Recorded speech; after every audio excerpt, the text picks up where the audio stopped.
அகில இந்திய புரட்சி தலைவர் மக்கள் முன்னேற்ற கழகமும் ஐயா ராமதாஸ் அவர்கள் தலைமையில் இருக்கக்கூடிய பாட்டாளி மக்கள் கட்சியும் இணைந்து 2026 சட்டசபை தேர்தலை சந்திக்க இருப்பதாக அதிகாரப்பூர்வமான ஒரு அறிவிப்பை வெளியிட்டிருக்காங்க. இரண்டு பேருமே கூட்டணி வச்சுதான் தேர்தலை சந்திக்க போறாங்க. ஐயா ராமதாஸ் அவர்களும் திருமதி சசிகலா அவர்களும் கூட்டாக ஒரு அறிவிப்பையும் வெளியிட்டிருக்கிறாங்க. அதை பற்றி நம்ம பார்க்க போறோம்.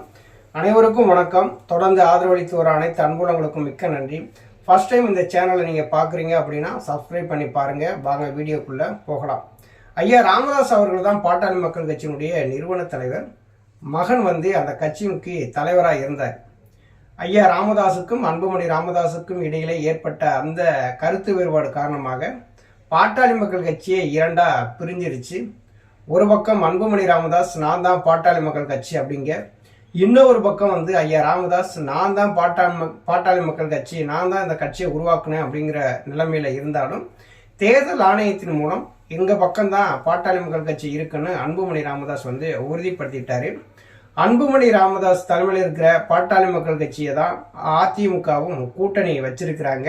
இன்னைக்கு தேர்தல் ஆணையமானது அன்புமணி ராமதாஸ் தான் உண்மையான பாட்டாளி மக்கள் கட்சி அப்படி சொல்லி அவங்களுக்கு மாங்கனி சின்னத்தையும் கொடுத்துட்டாங்க. ஐயா ராமதாஸ் அவர்களுமே நான் தான் பாட்டாளி மக்கள் கட்சியை நிறுவனவன், நான் தான் உண்மையான பாட்டாளி மக்கள் கட்சி, என்ன கேட்காம அன்புமணியோடு யாரும் கூட்டணி பேச்சுவார்த்தை நடத்தக்கூடாது அப்படின்னு சொல்லி ஒரு அறிவிப்புமே வெளியிட்டாரு. அதை யாரும் கேட்கறது மாதிரி இல்லை.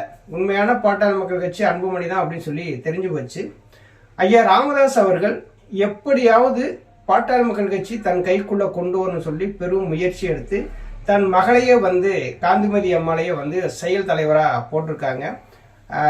ஐயா ஜி.கே. மணி அவர்களுமே கூட இருக்கிறாங்க. இப்போ தேர்தலை சந்திக்கணும். இந்த தேர்தலை சந்திக்காம இருக்க முடியாது. தான் ஆரம்பித்த கட்சியை தன் மகனே அபகரிச்சுட்டா அப்படிங்கிற ஒரு கோபத்தோடு ஐயா ராமதாஸ் அவர்கள் இருக்கிறாங்க. வளர்த்த கிடா மார்பிள முட்டின மாதிரி தான் இன்னைக்கு தன் மகனை செயல் தலைவராக போட்டோம், இந்த கட்சி நமக்கு தான் சொந்தம் சொல்லிவிட்டு கட்சியை அபகரிச்சுட்டு போயிட்டாரு, அன்புமணி ராமதாஸை எப்படியாவது வீழ்த்தணும் அப்படிங்கிற குறிக்கோளோடு தன் மகளை செயல் தலைவராக போட்டு ஐயா ராமதாஸ் அவர்கள் நான் தான் பாட்டாளி மக்கள் கட்சி அப்படின்னு சொல்லி தனியாக இருக்கிறாங்க. இன்னொரு பக்கம் திருமதி சசிகலா அவர்கள் அதிமுகவில் உள்ள நுழைய முடியாது அப்படிங்கிற ஒரு சூழல் உருவாயிருச்சு. அப்போ அதிமுகவுக்கு உள்ள போக முடியல அப்படின்னா நம்ம என்ன பண்றது அப்படிங்கிற நிலையில அவங்களும் கடந்த ஒரு 2 மாத காலமா பாத்தீங்கன்னா அவர்களுடைய ஆதரவாளர்களை வச்சு ஒரு ஆலோசனை கூட்டம் மாதிரி நடத்திக்கிட்டே இருந்தாங்க. சமீபத்தில் டிடிவி தினகரனுடைய கட்சியில இருந்த அம்மா மக்கள் முன்னேற்ற கழகத்தில் இருந்த ஜீவிதா நாச்சியார் அவர்கள் திருமதி சசிகலா அவர்களை சந்திக்கிறாங்க. அம்மா மக்கள் முன்னேற்ற கழகத்தில் இருந்தே வெளியேற்றப்படுறாரு ஜீவிதா நாச்சியார். இப்போ சசிகலா அவர்கள் அரசியல் களத்துக்கு உள்ள வந்தாகணும்.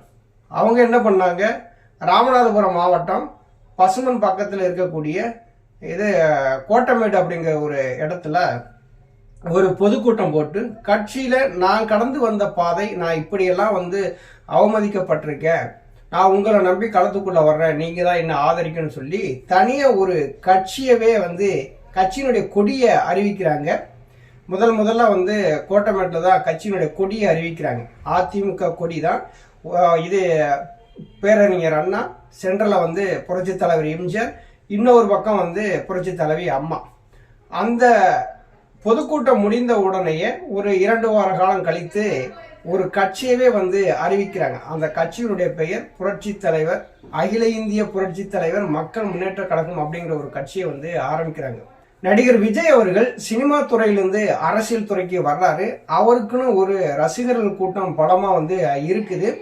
அப்ப இந்த ரசிகர்களை வச்சு நம்ம எப்படியாவது கட்சியை ஆரம்பிச்சு ஆட்சியை பிடிச்சிடணுங்கிற நோக்கோடு தமிழக வெற்றி கழகங்கிற ஒரு கட்சியை ஆரம்பிக்கிறார். முதல் மாநாட்டிலேயே அவர் சொல்றது என்ன அப்படின்னா, எங்களோடு கூட்டணி வைக்கக்கூடிய கட்சிகளுக்கு ஆட்சியில பங்கு உண்டு அப்படின்னு சொல்றாங்க. இதுவரையிலும் தமிழக வெற்றி கழகத்தோடு யாருமே கூட்டணிக்கு போகல. புதிதாக விஜய் கட்சியை ஆரம்பிச்சிருக்கிறாரு. இன்னும் ஒரு தேர்தல் கூட சந்திக்கல. இத்தனை % வாக்கு இருக்குன்னு கூட அவர் நிரூபிக்கல. அப்படி இருக்கும்போது நம்ம கூட்டணிக்கு போனா நம்ம வெற்றி பெற முடியுமா அப்படிங்கிற ஒரு தயக்கத்தோடைய எந்த கட்சிகளுமே தமிழக வெற்றி கழகத்தோடு கூட்டணிக்கு போகல. இன்னைக்கு நடக்கிற அரசியல் சூழல்ல பாட்டாளி மக்கள் கட்சி நான் தான் சொல்ற ஐயா ராமதாஸ் அவர்களும் புரட்சி தலைவர் அகில இந்திய புரட்சி தலைவர் மக்கள் முன்னேற்ற கழகம் சொல்லி ஆரம்பிச்சிருக்கிற திருமதி சசிகலா அவர்களும் தேர்தல் களத்தை சந்திச்சே ஆகணும். அவர்கள் சொல்றது என்ன அப்படின்னா, நாங்க துரோகத்தை வீழ்த்துவோம் அப்படின்னு சொல்லி தான் களத்துக்குள்ளேயே போகிறாங்க. தமிழக வெற்றி கழகத்தோடு இவர்கள் கூட்டணி வச்சு தேர்தலை சந்திப்பதற்கான வாய்ப்புகள் நிறைய இருக்குது. இவங்க தனிச்சு களங்கண்டாங்க அப்படின்னா வெற்றி பெற முடியாது. இப்போ இரண்டு பேர்ட்டுமே பணம் நிறைய இருக்குது. ஒரு பணக்கார கட்சி அப்படின்னு சொல்லி பார்த்தோம்னா இன்னைக்கு ஐயா ராமதாஸ் அவர்கள் தலைமையில் இருக்க பாட்டாளி மக்கள் கட்சியும் திருமதி சசிகலா அவர்கள் தலைமையில் இருக்கக்கூடிய அகில இந்திய புரட்சி தலைவர் மக்கள் முன்னேற்ற கழகம் தான் இருக்குது.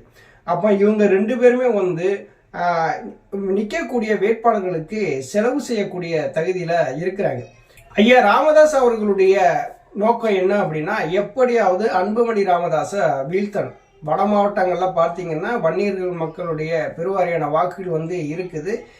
இதை அதிமுக பக்கம் போக விடாம நம்ம தடுத்து நிப்பாட்டணும்னு சொல்லி ஐயா ராமதாஸ் அவர்கள் நினைக்கிறாங்க.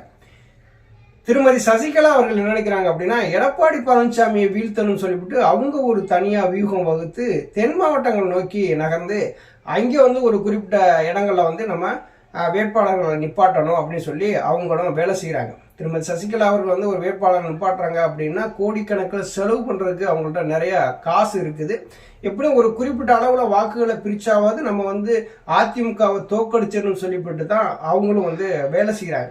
இது யாருக்கு சாதகமா இருக்கும் பாதகமா இருக்கும் அப்படின்னு சொல்லி பார்த்தோம் அப்படின்னா, ஒவ்வொருத்தரும் ஒவ்வொரு விதத்துல வாக்குகளை பிரிப்பாங்க அப்படிங்கிறது தெளிவா தெரியுது.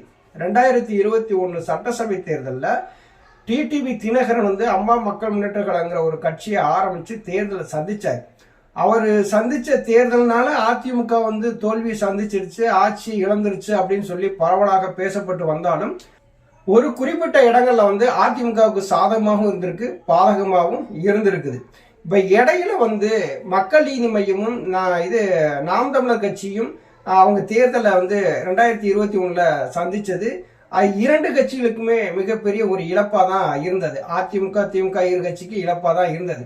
திருமதி சசிகலா அவர்கள் தென் மாவட்டங்கள்ல வேட்பாளர்கள் நிப்பாட்டுறாங்க அப்படின்னா அந்த முக்குளத்து சமூக வாக்குகள் அதை குறி வச்சுதான் இன்னைக்கு வேட்பாளர்கள் நிக்கிறாங்க. தனக்கான பலம் இங்க இருக்குன்னு சொல்லி காட்டிக்கணுங்கிறதுக்காகத்தான் இந்த கட்சியை ஆரம்பிச்சு தேர்தல் களத்தை நோக்கி நகர்ந்திருக்கிறாங்க.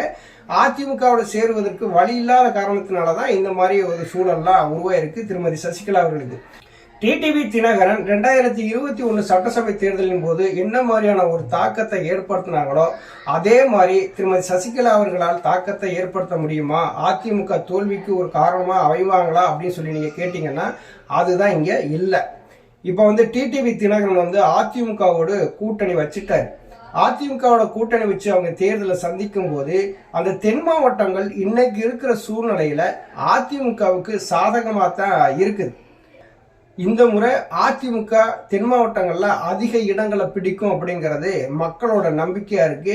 அங்கே கட்சியினருடைய நம்பிக்கையாவும் வந்திருக்கு. என்ன காரணம் அப்படின்னா, அம்மா மக்கள் முன்னேற்ற கழகம் அதிமுகவோட கூட்டணி வச்சிருச்சு. இப்ப திருமதி சசிகலா அவர்கள் களத்துல போய் நின்றாலும் அதிமுகவுக்கு பெருசா எந்த பாதிப்பு ஏற்பட போறது இல்லை. அதே மாதிரி வட மாவட்டங்கள்ல ஐயா ராமதாஸ் அவர்கள் களத்தில் நின்று தேர்தலை சந்திச்சாலும் அன்புமணி அவர்களுக்கு எந்த விதமான பாதிப்பும் ஏற்பட போறது இல்லை. அந்த எலெக்ஷன் முடிஞ்ச பின்னாடி யார் யாருக்கு என்னென்ன பாதிப்பு ஏற்பட்டதுன்னு சொல்லிவிட்டு அவர்கள் இணைஞ்சாதான் ஒழிய களத்துல இன்னைக்கு திருமதி சசிகலா அவர்களும் ஐயா ராமதாஸ் அவர்களும் கூட்டாக தேர்தலை சந்திக்க போறாங்க. இன்னைக்கு அதிமுகவுக்கும் திமுகவுக்கும் தமிழக வெற்றி கழகம் ஒரு சவாலா இருக்கலாம். ஆனால் இன்னைக்கு நாம் தமிழர் கட்சி இன்னைக்கு களத்துல படு பயங்கரமா வேலை செஞ்சுக்கிட்டு இருக்காங்க. 2026 சட்டசபை தேர்தல் களம் அப்படிங்கிறது பாத்தீங்கன்னா அதிமுக திமுகவுக்கு இடையேயான போட்டிகளாக தான் இருக்குது. இந்த போட்டியில சசிகலா அவர்கள் களத்துல நிக்கிறதுனாலயோ ராமதாஸ் அவர்கள் களத்துல நிக்கிறதுனாலயோ அதிமுகவுக்கு எந்த பாதிப்பு ஏற்படாது. இந்த முறை திமுகவுக்கு தான் மிகப்பெரிய அடி விழுகும் ரெண்டு பேரும் களத்துல நிக்கிறது. இந்த மாதிரியான ஒரு சூழல் உருவாயிட்டு இருக்கு. திருமதி சசிகலா அவர்கள் ஐயா ராமதாஸ் அவர்கள் வீட்டுக்கு போய் கூட்டணியை உறுதிப்படுத்திட்டாங்க. இவங்க டிவிக்கோட இணைந்து தேர்தலை சந்திக்க போறாங்களா, இருவருமே தனியா களத்துல நிக்க போறாங்களா அப்படிங்கறது பொறுத்திருந்து தான் பார்க்கணும். நன்றி, வணக்கம்.